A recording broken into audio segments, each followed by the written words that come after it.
What a disaster. There's just no other way to describe it. There's no other way to describe this late night experiment between ESPN and Jason Kelce. I rarely speak in generalizations. I rarely use hyperbolic terms like worst show ever, but I am not kidding when I say this. Jason Kelce might be the worst late night host in the history of late night television. And there have been some embarrassing failures in late night. Chevy Chase, Joan Rivers, Sam B on TBS. Hell, there's a trio of huge embarrassing failures right now that are bankrupting the entire genre.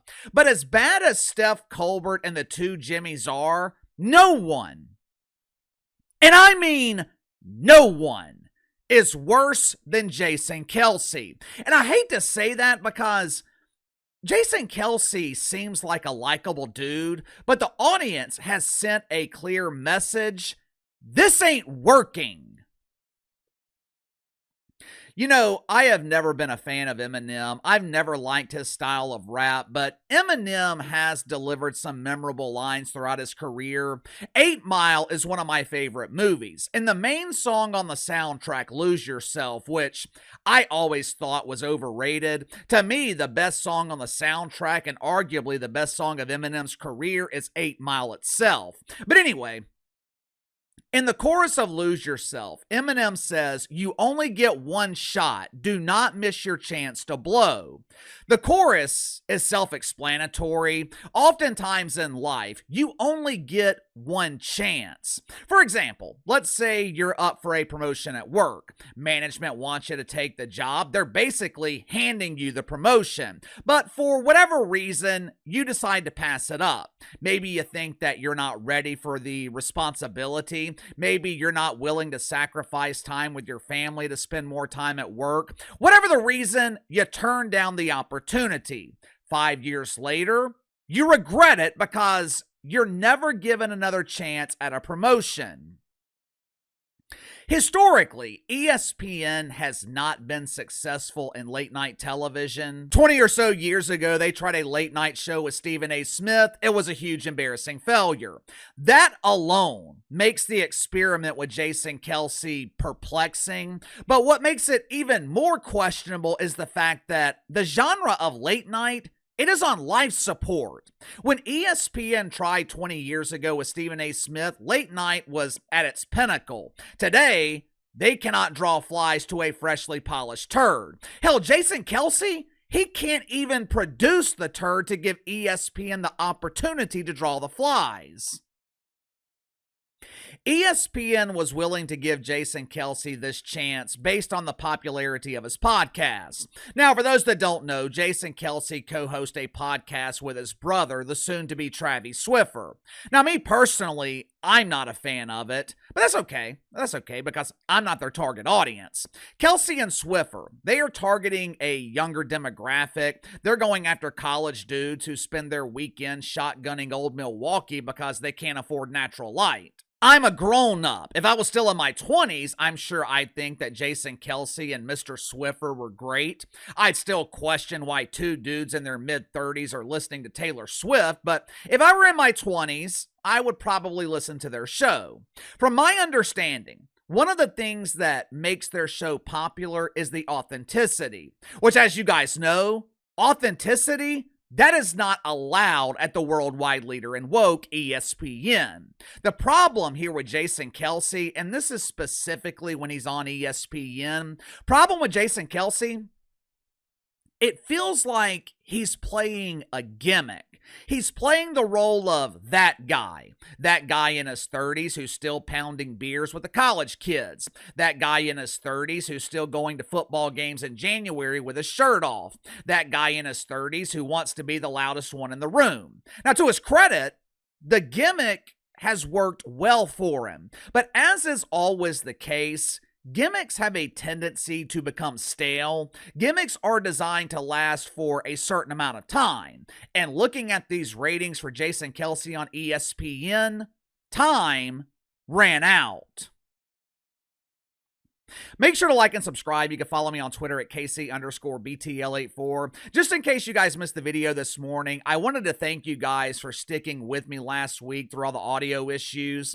I spent most of Friday night and yesterday morning getting the issue resolved. Audio should be fine now, but I appreciate you guys for tolerating it last week. Friday night was the final episode of They Call It Late Night with Jason Kelce. Now, they are claiming it's the final episode of the season, but judging by the ratings, it might be the final episode ever.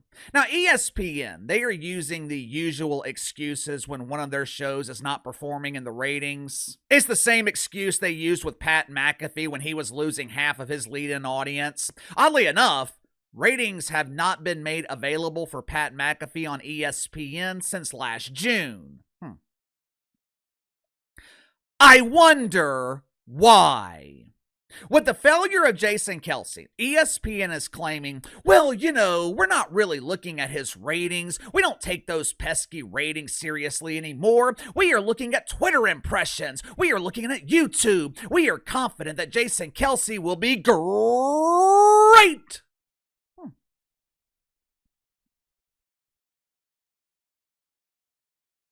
What? Excuse me?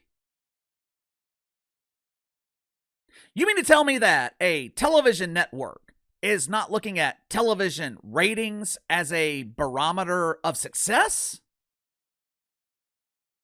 That would be like an NFL team not looking at the scoreboard. Coach, what did you think of the final score? Oh, I didn't look at it. The score means nothing. It's strange. Anytime something is struggling in the ratings, the media, they want us to look at everything but the ratings. When the NBA struggles, they point to how many minutes were consumed on social media. When CNN struggles, they claim that they're the #1 network in the People's Republic of Congo. But I never see these complaints with Fox News. I never see the NFL bragging about the number of impressions on Blue Sky. Last October, Major League Baseball, they weren't bragging about being the most popular league on Grindr. Baseball was bragging about their ratings for the playoffs and the World Series. Why? Because they were phenomenal. The only time we hear shit like this is when something is struggling to draw an audience. But since ESPN wants to divert our attention to YouTube, Uncle KC will comply with these demands. I checked out Jason Kelce's numbers on YouTube. Episode 1. 342,000 views. Episode 2, 116,000. Episode 3, 112,000. Episode 4, 132,000. And the season finale, which will likely be the series finale, 106,000. Are you noticing a trend here? The audience is disappearing faster than a cake in a room full of Lizzos. 3 weeks ago, Jason Kelce drew 881,000 viewers on ESPN. Now, that is a great number. For a show airing at 1 in the afternoon on ESPN, that would be a great number. For a show airing at 1 in the morning, it's excellent. But that number is a bit deceiving because Jason Kelce had the Cotton Bowl edition of SportsCenter as his lead-in. Coming out of the Cotton Bowl, SportsCenter drew 1.6 million viewers. Jason Kelce lost half the audience. Last Friday night, things went from bad to worse as Jason Kelce set record low ratings, 110,000 viewers. 110,000. This dude is making Unrivaled look like an unrivaled success. How in the hell are you being dominated by a secondary pretend basketball league? Well, KC, who were his guests last Friday night? Maybe he had unknown guests and they contributed to the low ratings.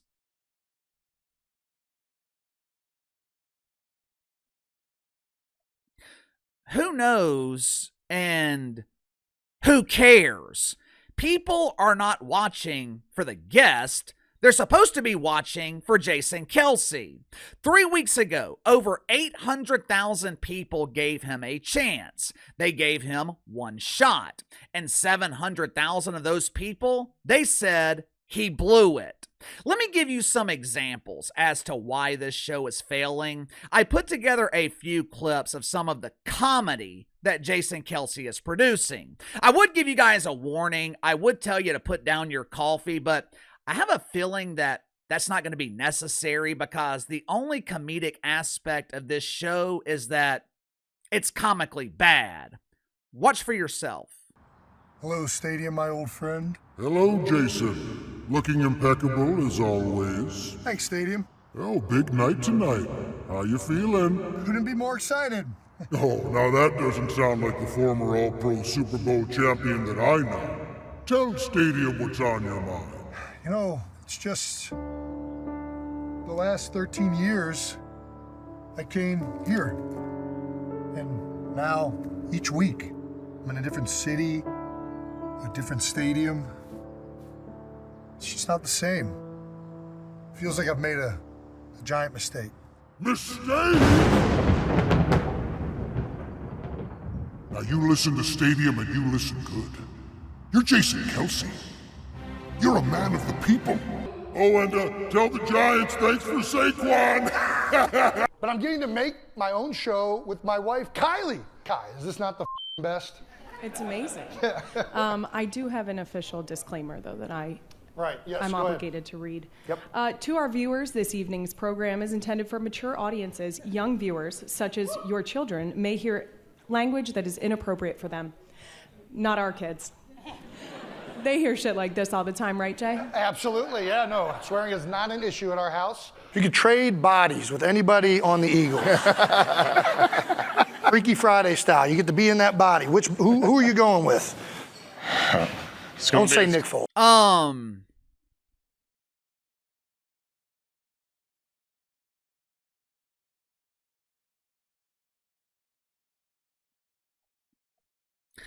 You know, normally I would sit here and do my fake laugh routine. Normally I would pretend to be laughing my ass off after sharing a clip that's supposed to be comedic, but there's not a damn thing funny about it. But this shit is so bad, it doesn't even deserve a fake laugh. It doesn't deserve my energy. It doesn't deserve my effort.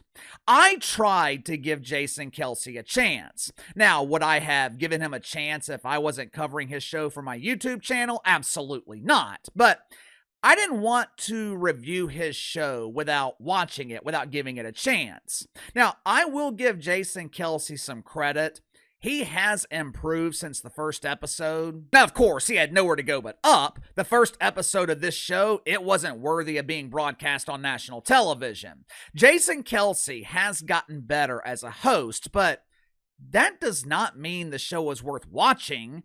If Derek Carr marginally improves next season and the Saints win 6 games instead of 5 games, the improvement means nothing because the Saints still suck.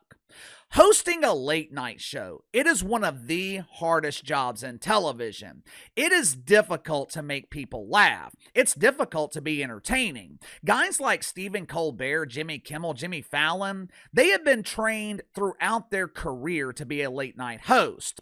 Jason Kelce, he's got no experience. He has 0 experience, and he is attempting to do one of the hardest jobs in TV.